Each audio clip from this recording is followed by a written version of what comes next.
Hello, it's Darren at Moonhair Studio here, and today I'm really pleased to have a guest with me, Markus Reuter, musician, developer of musical instruments, and all-round Renaissance man, I would say.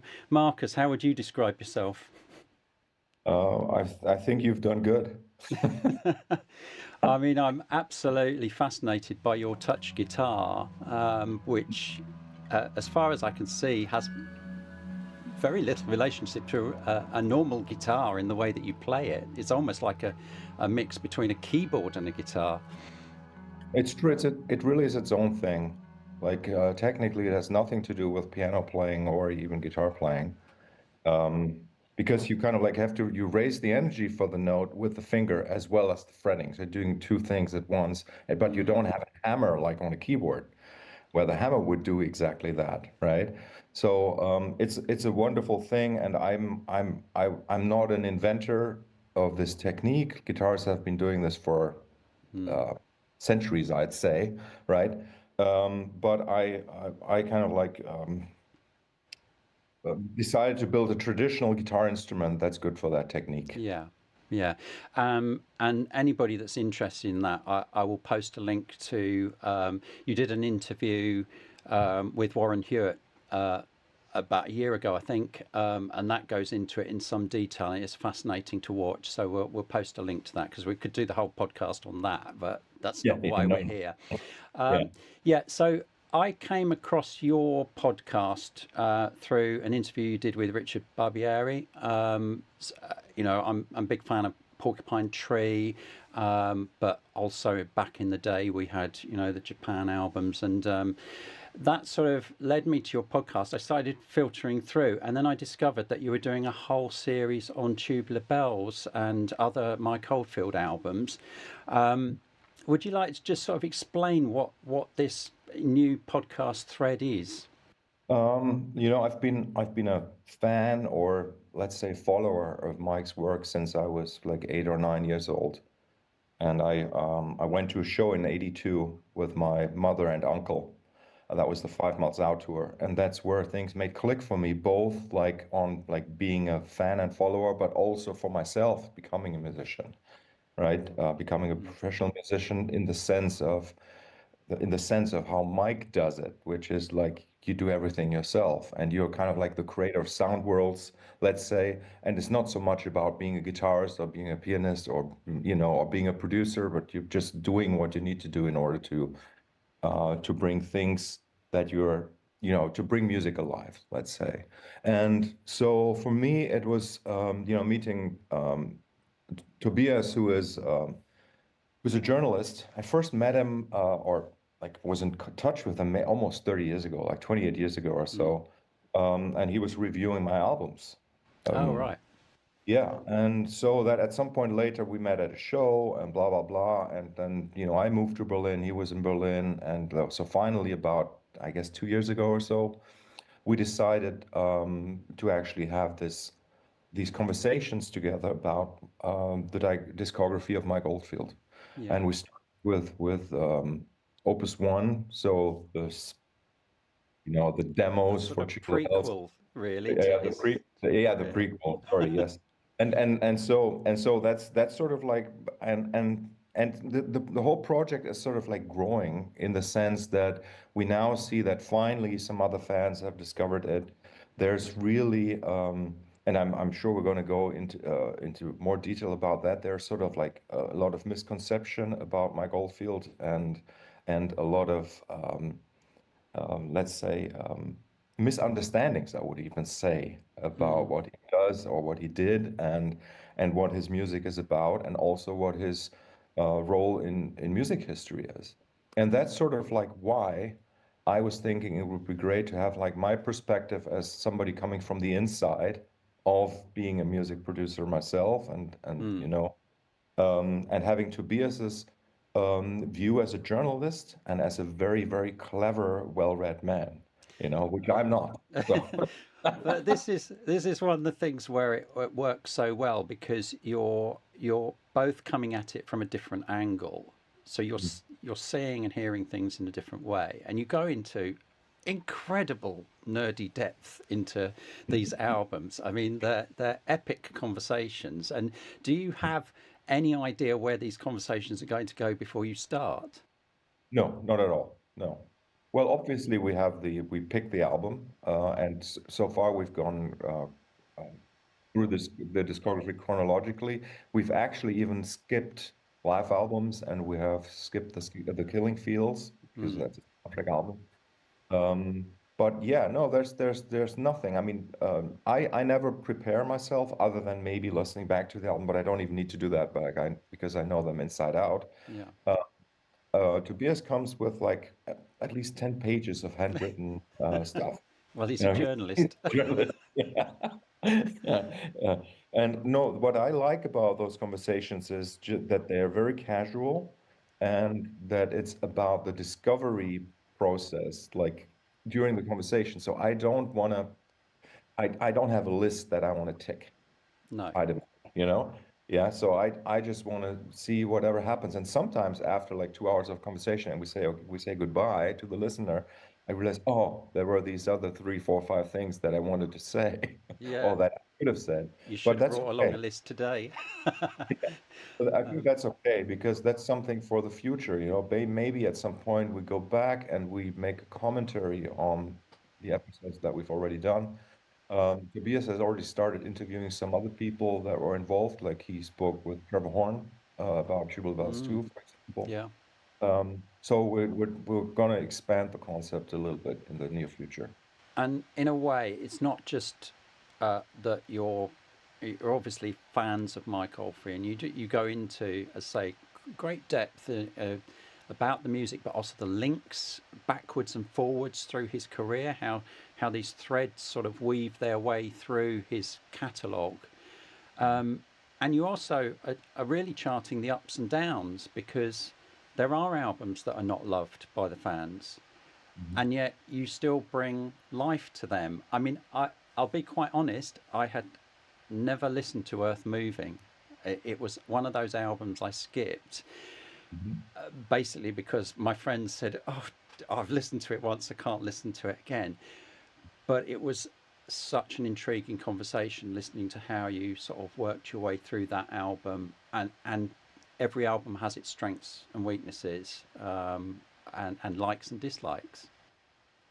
I think, you know, if when you're a fan, let's say, you need to make a decision somehow, you know, am I a fan of an album or a song, or am I a fan of the artist? So if you're a fan of the artist, I think it's your duty to follow the career of the artist and to sort of like to try to make sense of whatever is happening. And like sometimes it's not so much even about the artist, but sometimes you realize, okay, yeah, he had to do that album to fulfill his obligations, for example. Hmm. Or maybe there was like a certain life event that sort of like explains or could potentially, I mean, in obviously what the theories we're developing, like let's say they are entirely ours. They're not meant to be the truth. They're meant to make people think about things differently and maybe approach and like reinvestigate. Like Yeah, Earth, have you listened to Earth Moving now? I have. Yeah, I mean, the crazy thing is, I hadn't realised that I hadn't heard it, and that may Uh-huh. sound ridiculous. I'm so Mhm. used to the album cover and knowing it is in his catalogue that I literally hadn't realised I hadn't listened to it. And so Mhm. it brought me back to it.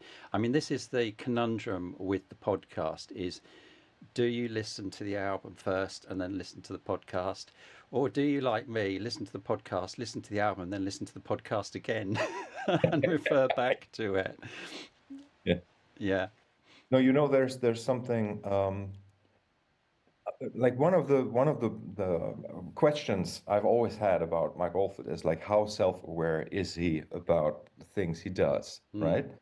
And so sometimes he kind of like throws us these breadcrumbs, which kind of like give you a sense, well, he knows very well, you know. Like for example, once the much too short autobiography came out, yeah. right? And he called it Changeling. Yeah. It was very interesting, like, and like even gives me goosebumps thinking about this. Like he knows exactly that he was doing that. He was like Mm. changing himself throughout his life. Yeah. And like and since we on the only snapshot that we have from the outside is the albums, or Mm. are the albums. And so we can see the albums, and then we can see how his style of writing actually changes. And it's not just the genre, let's say, or the style, but it's the actual compositional techniques that he's switching around. And it's always, you can always kind of always tell it's Oldfield. But if Yeah. you compare a melody from whatever Islands era to Incantations, Mm. completely different writing, completely different use of musical intervals, and so there had to be some sort of concept even, and even if it's just something that subconsciously came out of him, right? But Yeah. like I'm not a fan of musicology per se, because usually musicology is something where people who don't understand anything about music try to understand it. But I think as like sort of musical analysis coming from like another composer, that's why I sometimes like also these reaction videos, Yeah. that on YouTube. There's something about understanding how the actual production or compositional techniques change, in order to kind of like see what kind of, I mean, I don't want to say what kind of person Mike really is because I have no idea and I will never know, but to see what that artistic trajectory is Mm. and how he tackled that part of his artistic development. And I think that's fascinating. It's fascinating to me. Yeah, and you are open about what you don't know and the gaps that we have in our knowledge, and also I've noticed a sort of a, almost a longing to get some of this information down before it's lost. Because let's face it, it's 52 years now since Tubular Bells. Mike was a very young man then, and the people that were working with him were, perhaps 10 years older than him. They're in their 80s now, and we're going to lose that knowledge as we go forward. Yes, and Mike is still young if you think about it that way, right? Mm. And that's like the one thing that I was somewhat hoping for, that at some point there would be a chance for me or somebody else to be his, let's just say his intern or something, but over an extended period of time, somebody really talented and somebody who would really breathe the air around him in Mm. the studio and about the process. And I know there's Tom Newman, for example, who's done that, but again, Yeah. he's older than Mike.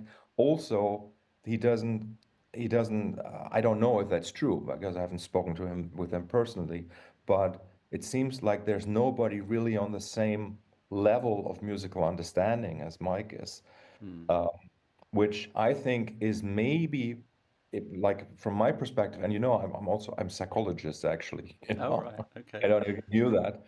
Um, it's really, I think, could have been one of the big challenges for Mike is that he didn't really have people to talk with about the things Mm. he, because like there are lots of people coming from, say, the music business perspective or like mere musicians, right, rather than composers, let's say. And that's why I think that his relationship with David Bedford probably was a really important one.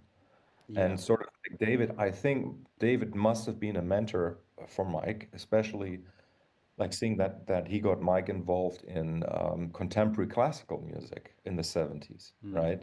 And something that Mike just like very rarely kind of like touched in his catalog, Mm. you know. But sorry, I mean, Darren. uh, you must get something out of Changeling that you know some of us miss, I guess, if you've got that psychology background. But I must admit, I mean, it's years since I read it. I read it when it came out, and I almost felt like he was an unreliable narrator in some ways. I wasn't exactly sure what I could believe and what I couldn't. And I was also, it was marked that he never mentioned, or as far as I remember, he didn't never mentioned his wives or children in that whole Yeah. book, and that seemed like quite an omission. Of course, I think he's probably he was very confused. I mean, not just at the time of writing that book, like like what to share and what not to share. Mm, And you can tell that in his interviews, there's hardly ever any real information of substance given, and he sort of brings himself down to the level of the interviewer. mm, Well, we know that he was going on and on about that Carl Dallas interview we had like in '73 or something, where he asked him, like, Carl asked him, why did you blah, blah, blah? And then he shut down. And somehow I would say that he got, like, Mike got re-traumatized mm. by being in the music business, which I can fully understand. And, you know, and, and, Yeah. and so somehow, like, we never really got to hear him speak openly. There are just a few interviews that people have done with him backstage where he's maybe a little bit tipsy, where he's like more open and just Mm, there's one, and I haven't found it yet. There's one. I mean, I've heard it. There's one radio interview around the time of QE2 where Mike is actually talking about the spirituality of his music and the mathematical aspect of it, where he right. says that he's actually his aim is to make his music as spiritually impactful as possible, and that is his main aim. Mm, And but this kind of a nugget, let's say, right, is very rare. yeah. You can find him. I'm talking about anything. He's always playing things down, and Mm, that's very much a thing that people in the business have, successful people in the business that have never really had a chance to have people that can talk to eye, and yeah. you know, Yeah. I must say that one of the things that I've taken away from listening to your conversations is that I've kind of reacquainted my friendship with certain albums. Mhm. Um, ones that are not on my regular playlist, but that I really enjoyed when they came out, and I still have enjoyed going back to them. Mhm. Albums like Crises, for instance, which is not one that I played all that often recently, and thoroughly enjoyed going back and listening to it, especially with some of your insights into the album as well. And that, I think, is the joy of the podcast, is it brings you back to old friends.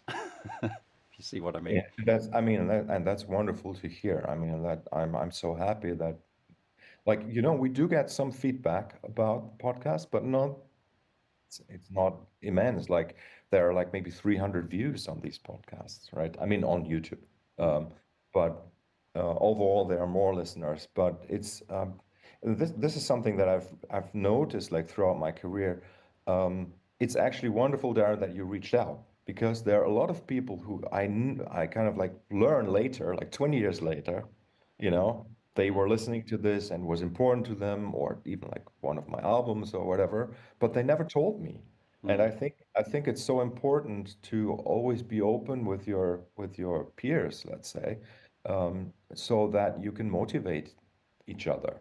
I think yeah, it's very important. So thanks for reaching out. yeah, no problem. And, Um, and and just one quick thing go about, on. like, going back to the catalog, and so when the Platinum re-release happened 2009, or so, I don't even Mm, remember what year it was. I started listening to that album again like crazy, and I still do. And my daughter was born 5 years ago, and we've been listening to that album almost daily for the yeah. last 5 years.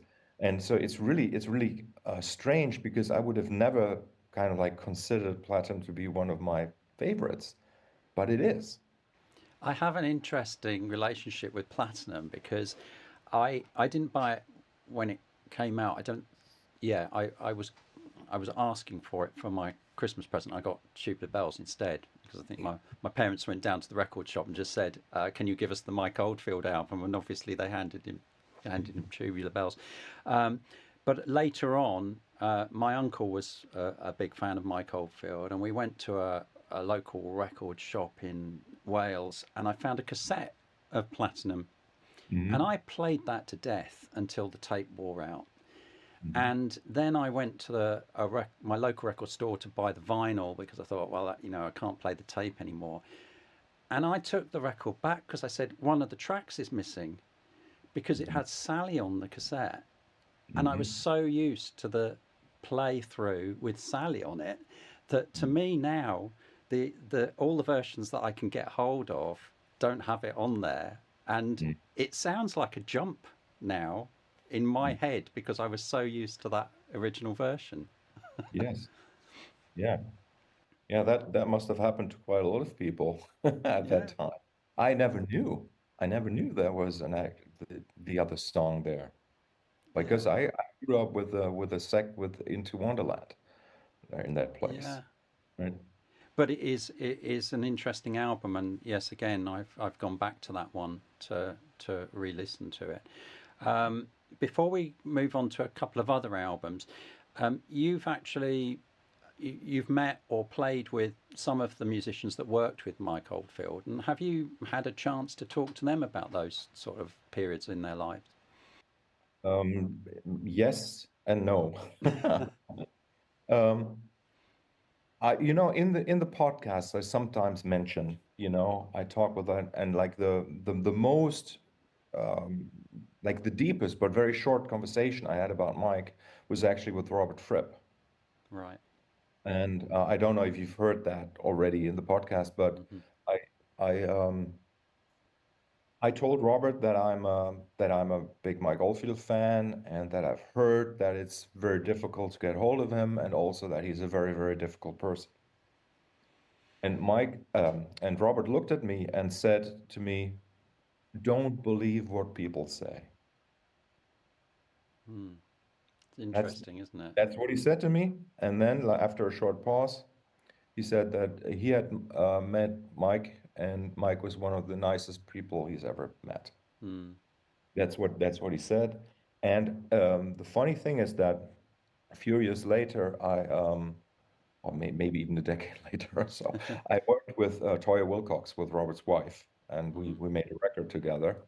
And she told me that Mike Oldfield asked Robert Fripp to be one of the players on Tubular Bells too. Right. So, I don't know really, and Robert turned it down at that time Hmm. because that was the time, 91, right? 91, 92, Yeah. when Robert was in court with EG Records or something like that. Was like when Uh, Robert didn't really, felt like he could concentrate on anything else but hmm. business, right? And so, like the what I'm taking from that is that maybe the finale of part of the Tubular Bells 2, the first side, was meant to be actually featuring other players. That's kind of what I'm thinking. Because it Yeah. wouldn't have made sense to have Robert Fripp playing throughout the album. That doesn't make sense. But sort of like, as rather than saying electric guitar as the MC, you would say Robert Fripp, and Robert Fripp would Yeah. play that melody. That would have been quite something. That would have been. Yeah. I Yeah. don't know if That would have I'm just totally. making it up, Yeah. but Well, there's an alternative version there somewhere, I'm sure. Yeah. I mean, just coincidentally, the first proper gig I ever went to was Toya Mhm, back in '82, and the bass mhm. player was Phil Spaulding. So, Yeah. Was Simon Phillips still in the band hmm, then? yeah. Yeah. In fact, it was. I got it here. It's actually that tour. Yes. Yes. Yeah. So I was at that gig, which it's nice to have an actual album, the first gig that you ever went to as a teenager. Incredible. Yeah, I have a bootleg. I used to have a bootleg cassette of the Oldfield show in Essen 1982 that I went to as a 9-year-old, and Yeah. I don't have that tape anymore. I don't know where it is, but I mean, I've since found this show on the internet. Yeah, Sure. yeah. I mean, you're obviously you're progressing through the catalogue now. As we record this, you've got as far as Amarok, so you're still you've only just arrived in the '90s, so you've got a long way to go yet. But obviously, we seem to be at a stage now where Mike has retired from recording. At least that's my understanding. And so his swan song really is Return to Ommadawn. Is that an album that you like? Is this something that because I really enjoyed that album. Mhm. Um, when it came out, I was on tour in the US on the west coast of the US, and I remember we had a day or two off at some seaside resort, and I was very, very sick. Like I don't know what it was like, but I was very, very sick, and I was in bed all day. And that was the time that the album got released, and I had the download. Mm, And I think it was even like the 24-bit download that I managed to download. And that's when I listened to it there, and it was I have to say it was incredibly emotional. mm, Not just because I wasn't feeling well, but just like Mike's music does, it sort of it pushes all the buttons for me. mm, And and it was so incredibly emotional. Um, he somehow managed to capture um, something really, really ineffable with that album. mm, It doesn't always work for me now when I'm listening to it, right? mm, Because it was really I don't know, it's a more fragile construction, let's say. It's not like it's not really he wasn't really forcing himself to do everything right, let's put it that way. yeah. And and to me it's incredibly powerful. And I think that goes back to a couple of things. So first of all, it's sort of in a way he is sort of like, for lack of a better word, he's sort of like sabotaging his his his legacy.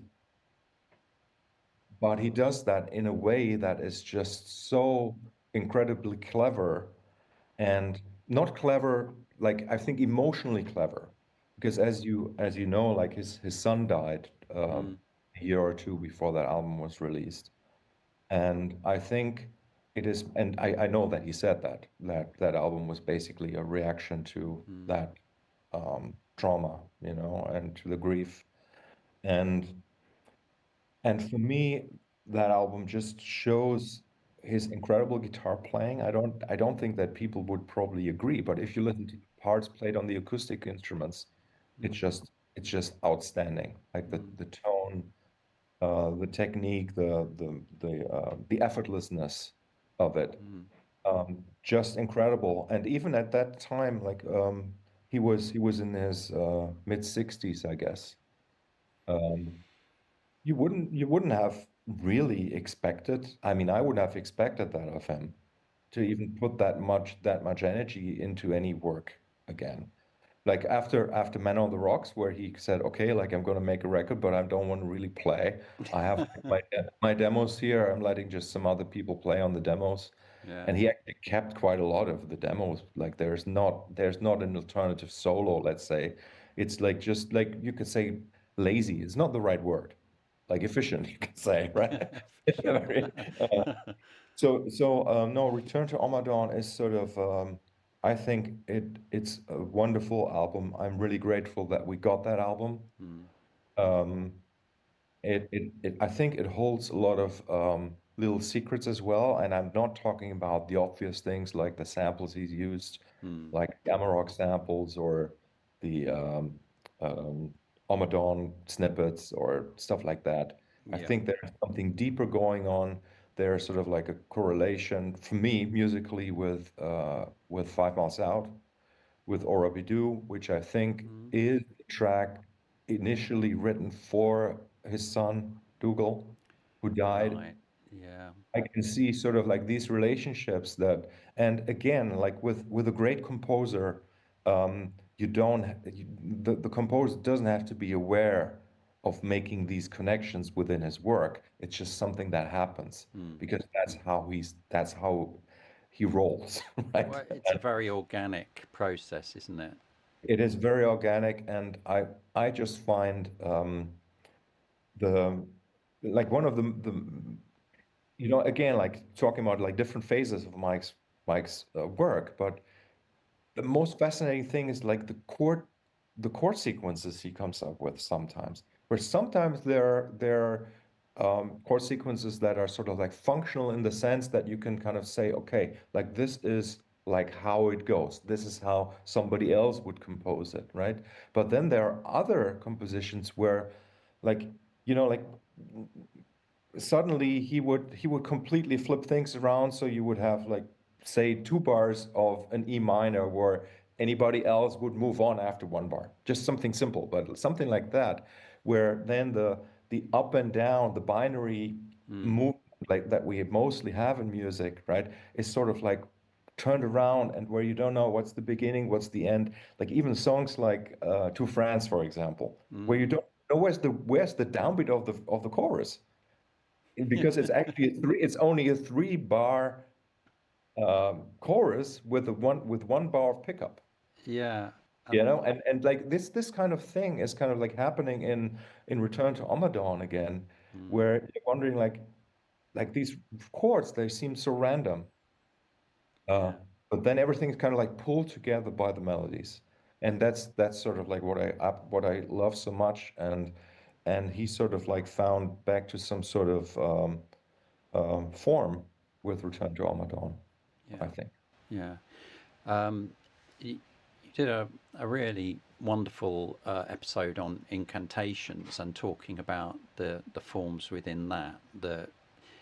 Everybody talks about the circle of fifths, but I think you brought it to another level in that, because you were talking about the way it never resolves, or it's always resolving. It's a confusing construction in many ways, isn't it? Yeah, exactly. I mean, and that's one of the albums where I'm thinking like he's got to know more about music than he's ever shared. Just the fact that when you're stacking fifth, you're getting the first, you're getting the diatonic scale, then you're getting the pentatonic scale, the notes that sit in between the diatonic scale, and and he's using that idea of stacking the fifth in order to give us a harmonic structure that's always ambiguous, Mm. where you could just move the bass note, let's say, by a whole phrase, and it would still work, Mm. right? And that is something that is just so wonderful, how he mathematically um, walks us through all these variations, ideas of like a simple musical discovery. I say simple, but it's not simple. It's not simplistic at all. And like, having used that word, I need to tell you about this. Like, when I'm talking with people about Mike Oldfield who don't know him, they use the word simple about his music, and it's the opposite. Yeah. There's nothing simple about Mike's music. Not even the simplest tune is not simple. Mm. Yeah. And it's something that I could show you. I can play it to you and tell you, look at this. This is not simple. This is not something uh, like the normal person would do, right? And maybe it's also about the the definition of simpler. Um, but I find that there's a lot of, because Mike is able to make things work. He's able to make things sound natural and organic, and that has been something that's why people haven't really looked into it more deep. But is it that people associate melodies and tunes? I mean, I would say he's the ultimate tunesmith. I mean, he can pull at the heartstrings with three notes. Yes. Um, Maybe that's what people are equating to simple. They're just saying, "Oh, it's Yeah, tunes." exactly. And I think that's just amazing. like being able to, and that's why I was always like, the way that I would describe Mike Oldfield to somebody who doesn't know his music is as a person who's like deeply rooted in some sort of folkloristic tradition, Mm. but where the folklore but somebody who knows so much like intellectually about music, even if he can't verbalize it, but he knows so much on the intellectual level, so that he finds a way to merge these two poles, right? Like the heady part and the emotional part in such a way that it meets in a place that is just magical, Yeah, right? and it creates imagery for me. A lot of his music, I'm seeing things, I'm seeing landscapes, I'm being pulled into the English Yeah, countryside, or it's incredible how that emotional um, resonance is there from what could. like let me tell you just Sorry. something. Like once I started touring the U.S. and I found myself on Hiawatha Avenue at one point and stuff like that. That was fascinating. And like my image, like I have what people call aphantasia.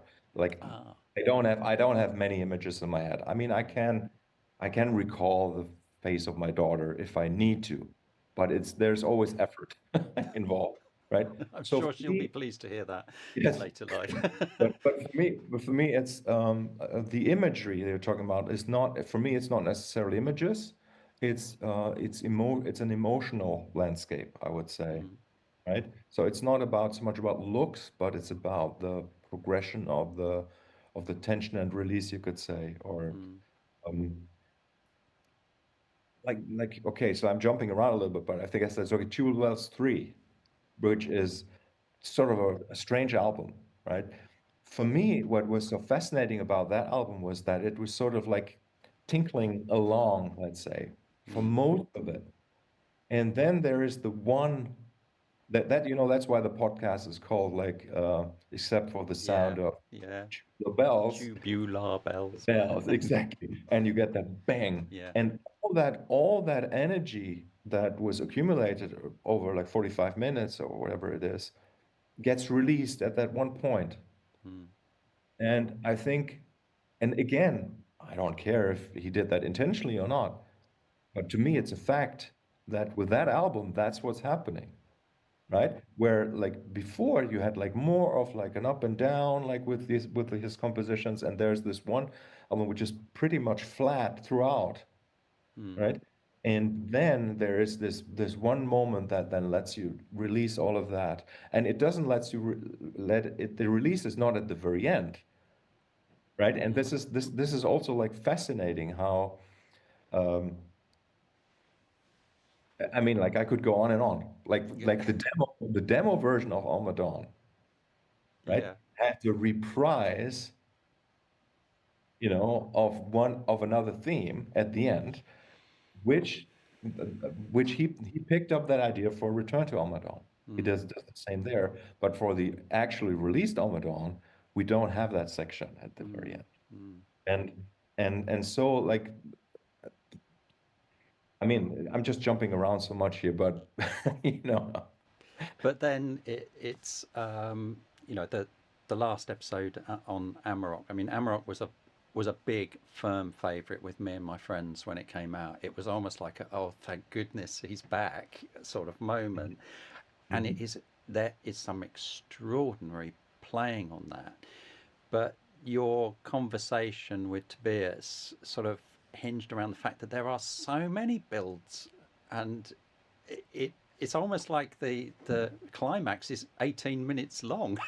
it's Yes, it's yeah, just there are more climaxes than, I don't know, Return of the King, Lord of the Rings. It's but it's a phenomenal album, and I actually listened to it walking after listening to the podcast.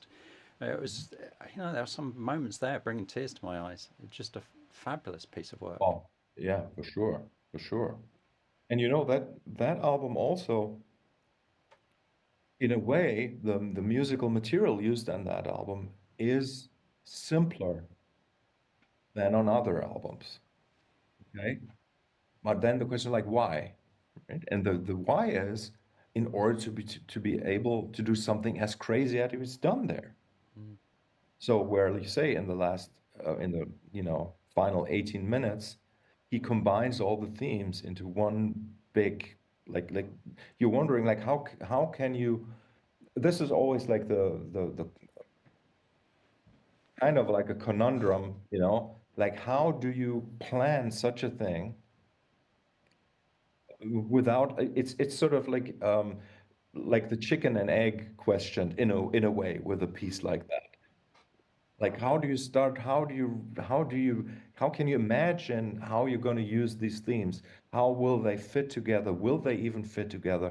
And I'm not just talking about like the mere compositional aspect, which with the notes, but actually the timbre and the production, the mix of the whole thing. Yeah. Like, because in a way, you have to have some sort of intuitive understanding of how music and music production actually works in order to be able to pull something like that off. Mm. So that's why to me Amarok is more than just a great piece of art. It is actually a great piece of art that people need to study. You know Mm. what I mean? Like it is something that should be part of some sort of educational canon. It's just because in a way, like as you say, you could say Mike is the the great tunesmith, right? Or you could say he's a great record producer because would somebody writing for an orchestra, say 250 years ago, do something like Amarok? Of course they wouldn't because they don't have the technology to do that. Mm. So, but I think that the mindset is the same, but Mike was it was a composer who uh, who incorporated the studio technology, let's say, or the process in the studio into the compositional process. Yeah. Yeah, I mean, you can see that from the way that I mean, you probably won't have seen, but I did a video on the 16-track masters for Tubular Yes. Bells and just sort of had a listen to them. And you can see how he's had to construct all of these sections across that tape and use the studio as another instrument, really, to bring that vision to life. Yes. And I can't even begin to think what it must have been like trying to mix that. uh, it makes me understand why potentially there are so many different mixes of Tubular Bells. I mean, my vinyl at the beginning of side two has a completely different vocal to any of the CDs versions that I've got. Right. So I don't know where that came from. Maybe it's an earlier mix, maybe it's a middle mix. You never know with Mike Oldfield, do you? Because it just changes all the time. You get all these little different versions from one pressing to another. Yes. Yeah, and you can see that there was real care, in a way. Like Mm. it's like you're putting something out and you sort of it still lives on within you. It's not just something you let go of, but you care Yeah. about your back catalog. And that's interesting because you could clearly tell that something happened to him. And I don't know what it was, probably relationship related,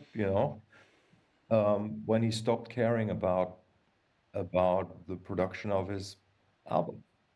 When people were making typos on the covers and stuff like Mm. that.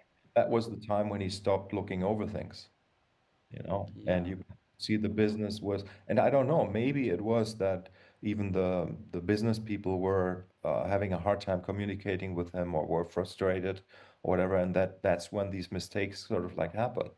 Mm. And those were the moments when I was feeling a little bit sad, let's say, Yeah. because it sort of like reflects on him not being well. Again, I don't know if that's true, but I can't help myself but having these feelings, you know. Mm. Mm. Um, One album again that I think I was really pleased you covered was QE2 because for me that was the first album that I actually got at the time of release. So it was the first time that I'd been able to get a new Mike Oldfield album. Mhm. And I know it's, again, I think it gets a lot of unnecessary criticism, but it's one that I find phenomenally enjoyable. And, I have on vinyl and I've got it on CD. I love Taurus One. I know that it wasn't Tobias's favourite track, Mhm. but something about the instrumentation in there, that the mix of electronic and acoustic instruments, mandolins particularly. Um, I think it's an outstanding album. And I remember there is an interview from around that time, um, backstage, where the interviewer, I think it was an Austrian interviewer, asked the question if Mike was gonna do like a um, folk folkloristic Irish kind of like album or something, and you could see in Mike's eyes, like he was saying, "That's the album I just put out." Right? But I also understand that, like in his mind, that was the Celtic, and it has the track called Celt on it. I mean, yes, yeah, right? So anyway, it was just funny to see that um, as the originator, the composer, right? You never really know what people actually pick up on or understand, and in the case of QE2, it's such a it's such a um, well-produced record in the sense also that it became a life on it, has a life of its own mm, with the Moog synthesizer bass, the vocoders. And even though you have the pipes on there as well, and the mandolins and um, probably a got a little bit of Baron on there. banjo even. Yeah, Yeah, yeah, yeah, exactly. And it's a fascinating record. It's really tight also, mm. and sonically it's really an outstanding record. I think there it's maybe the most I would say the most experimental album sonically. And there was a different producer, wasn't there? Was it David Henschel? It was David Henschel, yeah. Yeah. Yeah. And What did he bring to it then? Um, is he just on this album, or did he work with Mike on several? no, they only did this album. There's one outtake which was released during the Five Miles Out era, which was called The Peak. Oh, Waldberg, The Peak. Yeah, yeah. Ah, That's also David Henschel that, co-producing. So okay. that must have been a piece sort of like between QE2 and Five Miles Out. I think Um, I've got that on a compilation yes. LP. Yeah. So I think that's the only other credit that David Henschel has in Mike's discography. Mm, I know that they had some sort of like discussions about writing credits for QE2. Again, like I have a discussion with Tobias about that on one of the podcasts where we talk about it. Obviously, once you start letting other people into the fold, into the production of music, and somebody plays a part and makes a variation, mm, it's really difficult to decide, okay, where is this like a compositional a contribution? Where is this just interpretation or blah blah blah? It's really difficult, and yeah. I think that especially in the 80s, Mike struggled with that because that was the time when he'd opened up to work with other musicians, and he had the Mike Oldfield group, Yeah. and those tracks were credited to all the players, and but anyway, like with David Henschel, I think there was some sort of a discussion about that. I think there's also a YouTube video somewhere out there with David Henschel talking about that. Mm, I want to try to find that. yeah. It's yeah, Uh, yeah, but it's a great record. It's just too like very short. I yeah. I I'm kind of like not happy that we don't know how the big tracks with Taurus 1 and QE2 actually, I'm sure they were the same piece Yeah, at because some there is point. a fade at the end of Taurus 1, isn't there? Yeah. So there's anyway, like it's not. But then we have like a piece like conflict on there. Mm. which is just an incredible composition. Yeah. Uh, you know, yeah. No, I'm a I'm a big fan of every one of his albums, and I could tell you about like one of the most hated ones, like Tres Lunas. Mm. Like once I understood what he's doing there, like you know that he has always been very clever, like we're saying about Amarok, or like the prototype of that would be Ommadawn, where you can hear that in the demo version, Mm. where all the themes are written in such a way that they can exist at the same time and they can exist in canon with themselves, Mm. and all of that at the same time. And on the demo version of Ommadawn, or the lost version, it's called, I guess. um, he still has that, all of that in there, and then stripped that away, Mm. right, for the real version. Um, with Tres Lunas, for example, like realizing at some point, yeah, you can take all of these short chunks and you could put them together, and they would make a beautiful fabric of music. Mm. But he never goes there in Tres Lunas because on the record, because it's a snapshot. Like it's just pieces made from these motifs, right? And I think that for the actual computer game, maybe the plan was that there would actually be sort of like a generative engine that would Mm. create these pieces by recombining these different melodies.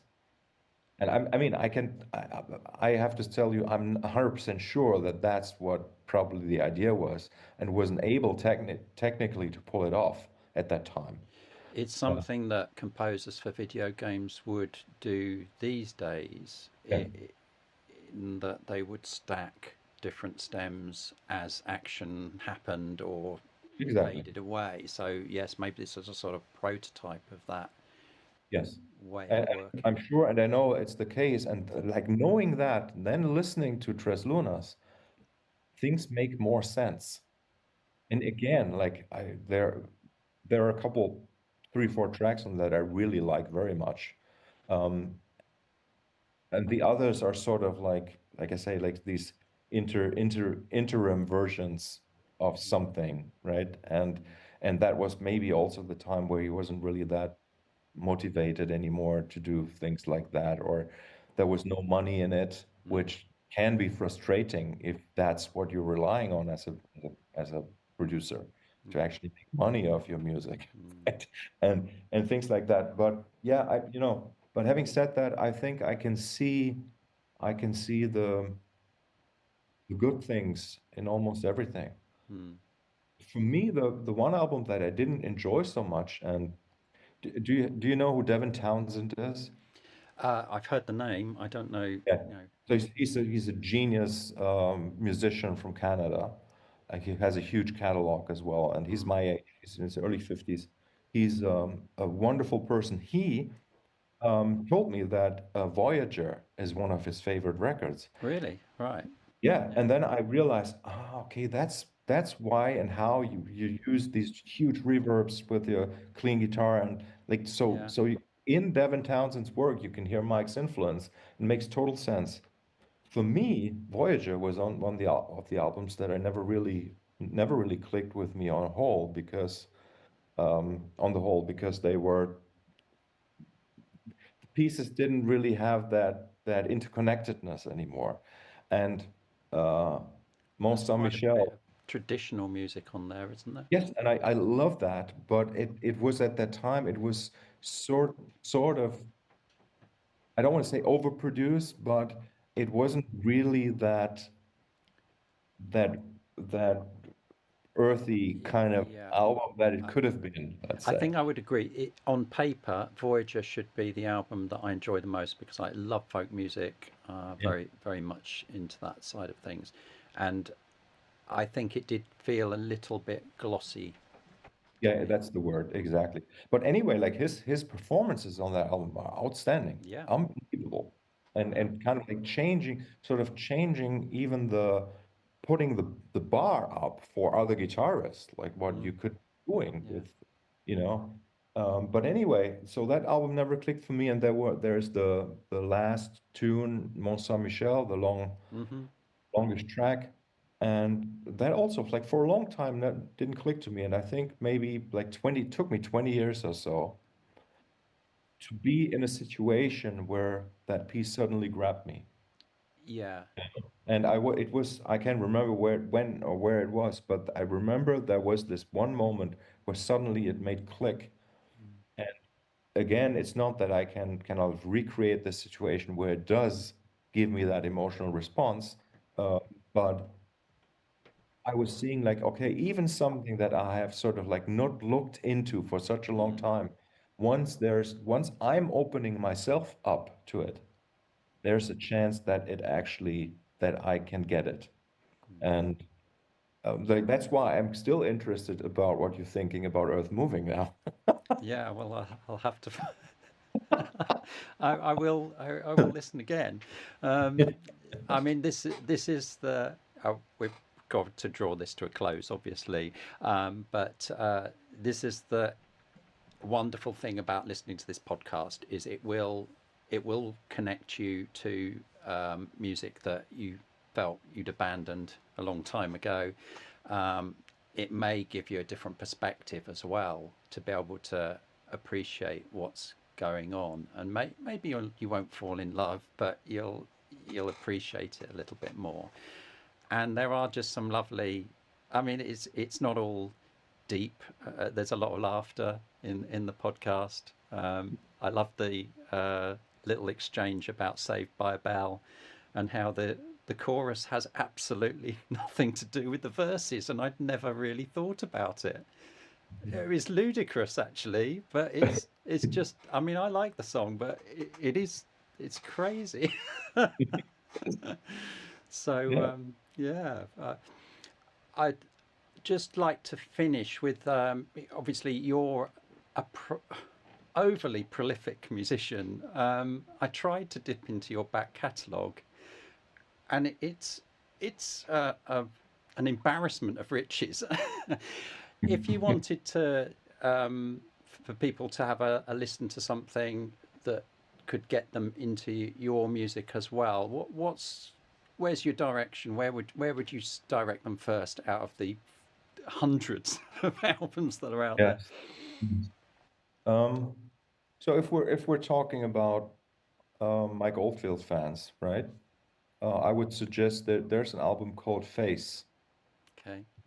that is basically sort of my Amarok. It has that idea, Mm. and it's actually it's actually two, or you could say four albums that fold onto itself. So there were two sides that we kind of mixed together, Mm. and then also in the midway point, the piece starts rolling backwards. So Okay.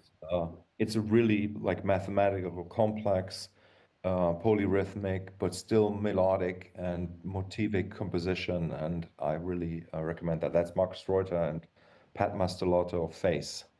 Mm. Um, Is that Pat who's in the Stickmen as well? yes, Yeah. yes. And Pat and I, we started working together in 2005. We started doing Stickman together in 2011. So Mm. we already had a working relationship. Right. And Face was the album that we worked on over a period of something like 5 years or so. Ah. It's very, very rich. Yeah. It really is very, very comparable to something like The Wind Chimes Mm. or Amarok in a way. Mm. And it has even more parts and is more complex than those pieces. Yeah. Um, yeah, and then I mean the thing is like I'm clearly like I would say I'm one of the biggest Mike Oldfield fans, but I was never interested in trying to be like him. No, I can hear that in your music. It's not you're not channeling Mike Oldfield, guitar sound and trying to imitate. No, I don't do that. I do that more, let's say, not trying to imitate, but like since Robert Fripp was my teacher, I can do a good Fripp, let's say, right? But even there, like that's never my aim. like talking about albums. Okay, so there's Face, then there's a piece called Sun Trance, Mm. which is for a percussion ensemble and electric guitar or touch guitar, which there's a live version on YouTube that I recommend. Mm. Uh, Video, it's wonderful. Um, I have originally started my career as a teenager writing musical scores. So before I even started playing a musical instrument, I was composing. Ah, And so once I had my coming out as a performer and composer, I was doing live ambient performances, ambient music with guitar looping performances, mm. basically. And that was 28 years ago. I started doing that. And there are albums.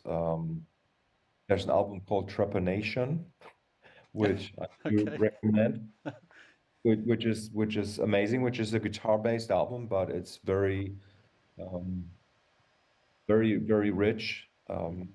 Like you're talking to somebody, like as you say, I have put out hundreds and hundreds of albums. Yeah. I have a catalog of 2,500 pieces or something.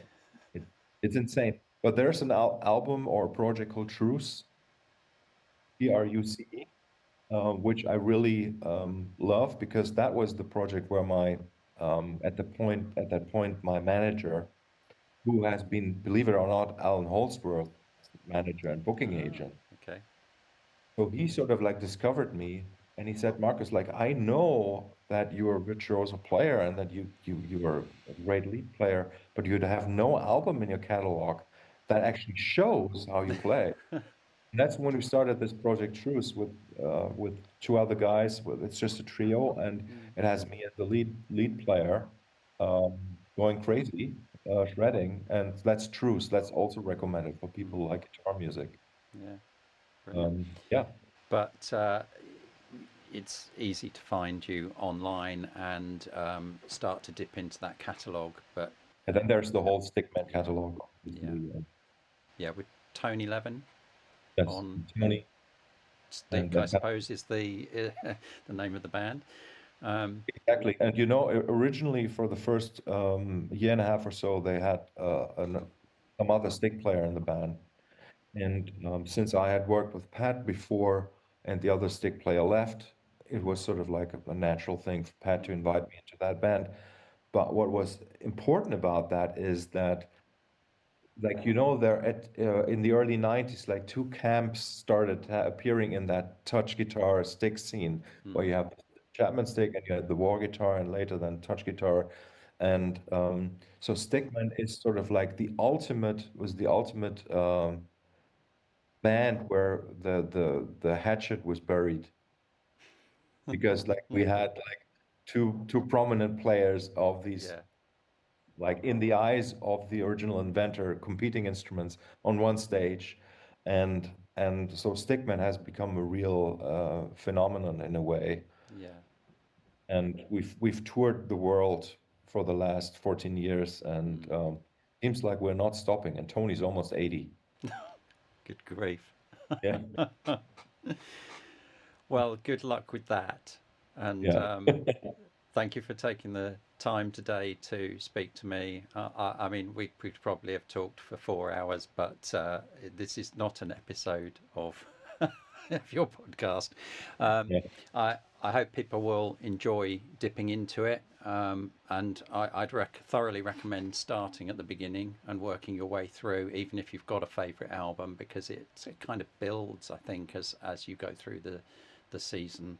And I'm looking forward to the new one. So say hi to Tobias for me, and yeah, Thank you so much, Darren. I also want to just quickly say that I encourage people to check out the Markus Reuter podcast as well. There are some absolutely. amazing series. I had a series of 10 conversations with Trey Gunn. Mm, Incredible. So, like, to be able to really have a conversation develop over 12 hours. yeah. Um, And there are two podcasts with Ant Glynn, who played with Mike, Mm, who's telling some stories that nobody's ever heard. Yeah. Uh, Yeah, just they're next on my list. And Hanford, you interviewed Answer Draw, Hanford, right? yes, yes. Yeah. Mm. And there are really I mean, as I've said, I think Tobias and I, we will start modifying this concept a little bit. We'll definitely go through all the studio albums chronologically, and then we'll start looking at live albums, at bootlegs, at single releases, etc. And we'll have the occasional guest as well. Mm. And as you're absolutely right, it's about time that some of these stories or even technical aspects. I'm also interested in technical aspects. They need to get Mm. written down somewhere. Yeah. Uh, I Yeah. think a lot is going to be lost if there's no if nobody's kind of looking after archiving some of that information. Yeah, for sure. The next 10 years is critical, really. Yes, yes. Yeah. Well, it's been a pleasure. Thank you very much for Thank you, talking Darren. to me. And yeah, I look forward to the rest. Yes, Have a and good tour as well. thank you, my friend.